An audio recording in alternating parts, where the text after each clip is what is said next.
अस्सलाम अस्सलाम अस्सलाम या नबी। अस्सलामु अलैकुम वरहमतुल्लाहि वबरकातुहू। नहमदुहु व नुसल्ली अला रसूलिल करीम। अम्मा बाद फ़अऊज़ु बिल्लाहि मिनश शैतानिर रजीम। बिस्मिल्लाहिर रहमानिर रहीम। वक़ज़ा रब्बुका अल्ला तअबुदू इल्ला इय्याहु व बिल वालिदैनि इहसाना। सदक़ल्लाहुल मौलानाल अज़ीम व सदक़ रसूलुन नबिय्युल करीम व नहनु अला ज़ालिका लमिनश शाहिदीन वश्शाकिरीन लिल मुत्मइन्नीन वल्हम्दुलिल्लाहि रब्बिल आलमीन। आइए हम और आप मिलकर सारी कायनात के रहबर अक़ीदत मेरे और आपके प्यारे आका जनाब अहमद मुस्तफ़ा हज़रत मोहम्मद मुस्तफ़ा सल्लल्लाहु तआला अलैहि वसल्लम की बारगाह गौर नाज में अपनी गुलामी का सबूत पेश करें और दुरूद शरीफ का नज़राना अक़ीदत पेश करें और पढ़िए मेरे साथ मिलकर अल्लाहुम्मा सल्ली अला सय्यिदिना मुहम्मद व अला आलि सय्यिदिना मुहम्मद तस्लीम। सलात व सलाम रसूलुल्लाह सल्लल्लाहु तआला अलैहि वसल्लम। और तुम्हारे रब ने हुक्म फरमाया कि उसके सिवाय किसी को ना पूजो और माँ बाप के साथ अच्छा सलूक करो। ईमान वालों, अल्लाह ताला की बेशुमार और बेहिसाब हम्दो सना एहसान है कि उसने अपना महबूब मुस्तफ़ा करीम सल्लल्लाहु तआला अलैहि वसल्लम हमको अता फरमाया। आशिक़ रसूल आला हज़रत इमाम अहमद रज़ा फाज़िल बरेलवी रज़ियल्लाहु तआला अन्हु फरमाते हैं, वही रब है जिसने तुझको हमतन करम बनाया, वही रब है जिसने तुझको हमतन करम बनाया, हमें भीख मांगने को तेरा रास्ता बताया, हमें भीख मांगने को तेरा रास्ता बताया, तुझे हम दे खुदाया, तुझे हम दे खुदाया।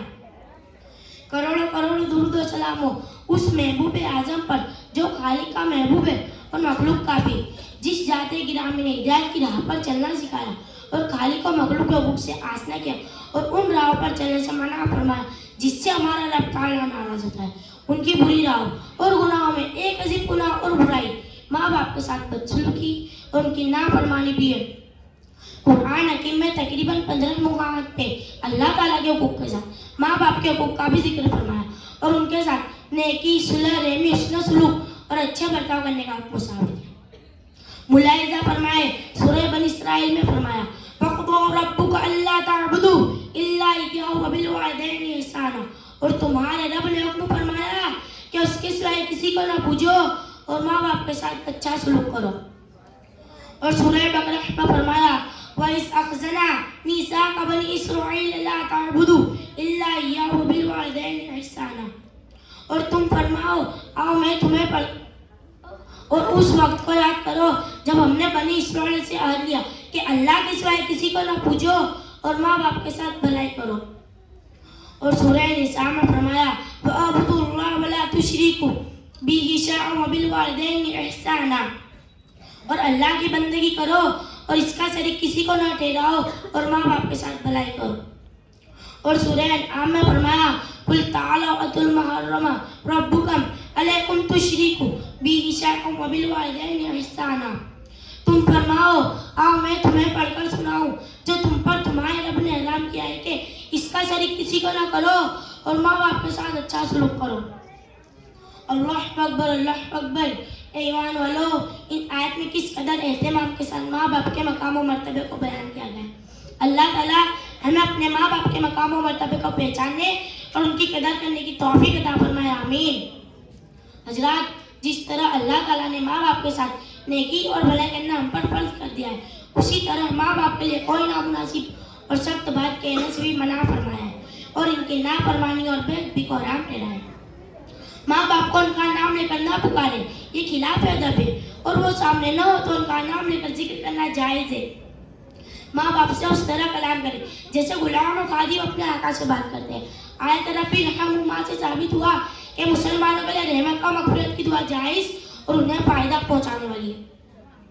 मेरे अजीज़, कुरान करीम में जो बार बार और फिर ताकीद के साथ माँ बाप के साथ नेकी, भलाई, हुस्न सलूक और अच्छे बर्ताव करने का हुक्म दिया गया है, उसके मायना ये है कि ऐसी कोई बात ना कहे और ना ऐसा कोई काम करे जिससे उन्हें तकलीफ हो और अपने जिस्म, जान और माल से उनकी खिदमत में देर ना करे जब उन्हें ज़रूरत हो तो उनके पास हाजिर हो जाए। एक शख्स आका करीम रसूलुल्लाह सल्लल्लाहु तआला अलैहि वसल्लम ने फरमाया, मैं एक शख्स आका करीम रसूलुल्लाह सल्लल्लाहु अलैहि वसल्लम की बारगाह में हाजिर हुआ और अर्ज किया कि मैंने जगह में शरीक होने का इरादा किया है और आपसे मशवरे के लिए हाजिर हुआ। तो आका ने फरमाया, क्या तेरी माँ जिंदा है? तो उस शख्स ने अर्ज किया, हाँ। तो आका करीम रसूलुल्लाह सल्लल्लाहु अलैहि वसल्लम ने फरमाया कि माँ की खिदमत में लगे रहो, इसलिए मैं जन्नत माँ के कदम के नीचे। हज़रात, आप खूब गौर करें और सोचें कि हम कहाँ कहाँ मारे मारे न जाने कौन कौन से दरवाजे पर ठोकर खाते फिरते हैं, जबकि जन्नत माँ के कदम के नीचे। हज़रत अबू हुरैरा रज़ियल्लाहु तआला अन्हु से रिवायत है कि महबूब खुदा मुस्तफ़ा करीम सल्लल्लाहु अलैहि वसल्लम ने फरमाया, मलऊन है जो अपने माँ बाप को सताए, मलऊन है जो अपने माँ बाप को सताए, खुदा की रहमत से दूर है जो उनकी नाफरमानी करे। एक वाक्या समाप्त करते हुए चले। हजरत मालिक बिन दिनार बताते, मैंने 60 हज किए। कितने? 60 हज। एक मर्तबा हज के वक्त बहुत ही रश था, लाखों का मजमा था। तो आपके दिल में ख्याल आया कि अल्लाह इतने लोग आए हैं, क्या इनका हज कबूल भी हुआ है या नहीं?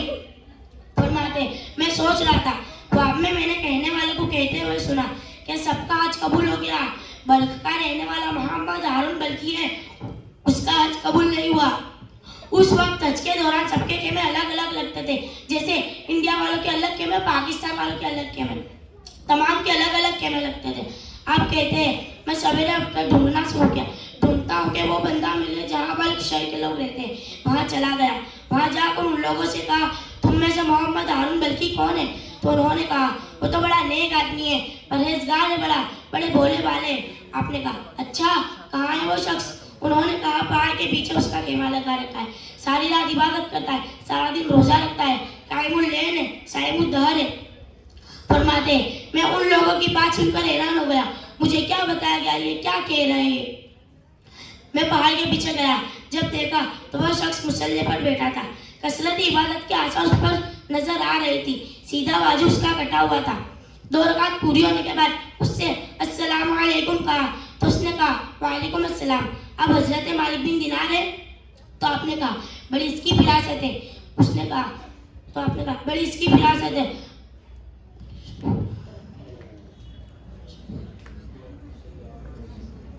तो आपने कहा, बड़ी इसकी फिरासत है।